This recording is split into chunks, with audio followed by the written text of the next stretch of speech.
suffering is often difficult to understand, but it always has a purpose.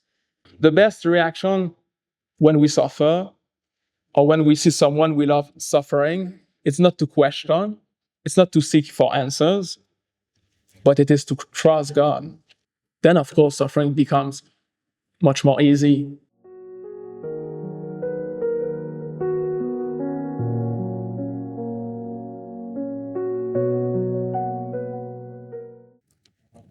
Suffering contains some mystery. And often, when we ask why, we don't have the immediate answer. Why do I suffer? Why do that child is suffering so much? There's no immediate answer. And it is a reality that we can see in the second and in the third sorrows of the Blessed Virgin Mary. In the second sorrow, we see that the child Jesus, from the moment he entered this world, had to face persecution. It is immediate. And what is also obvious, it is that the child Jesus is totally innocent. The Blessed Virgin Mary also is totally innocent. In fact, they are the most innocent human beings because they never committed a single sin.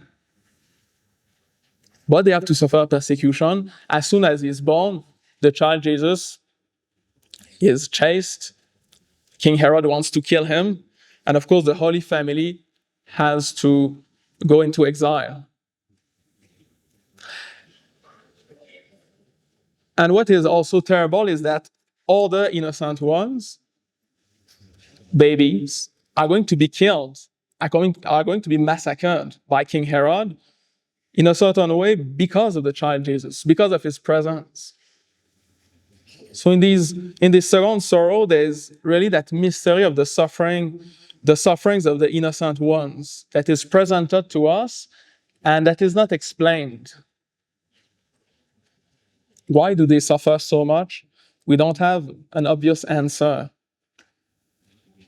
And Our Lady herself, despite of all her privileges, didn't receive all the answer from God. And it is something we see in the third sorrow.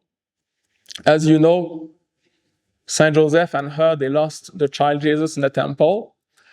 And when they found him again after 3 days of terrible anguish, immediately the first reaction of the Blessed Virgin Mary was to ask him why. Why did you do that?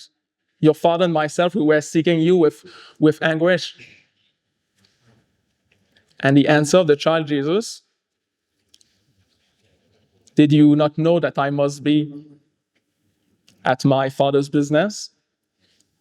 This answer leaves Mary in darkness. The Gospel tells us precisely that she did not understand the answer of the child Jesus.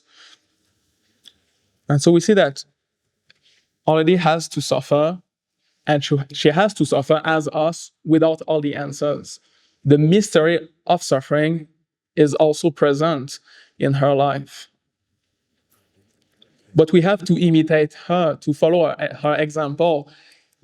Immediately after telling us that she did not understand the answer of her son, the Gospel tells us that she was keeping all these things in her heart, pondering them. And it is what we have to do. The best reaction when we suffer or when we see someone we love suffering, it's not to question, it's not to seek for answers, but it is to trust God, to trust His plan, to be sure that He has a purpose behind all these things, that His goodness is infinite, and that He will find a way to reward those who suffered a lot on this earth. So it is very important to accept that mystery, not to try to have all the answers when we suffer, but simply to trust God. So we have to remember that suffering is often difficult to understand, but it always has a purpose. And it is when we understand that purpose, it is when we are able to see the usefulness of that suffering, that we can find the strength to endure it and to offer it to God.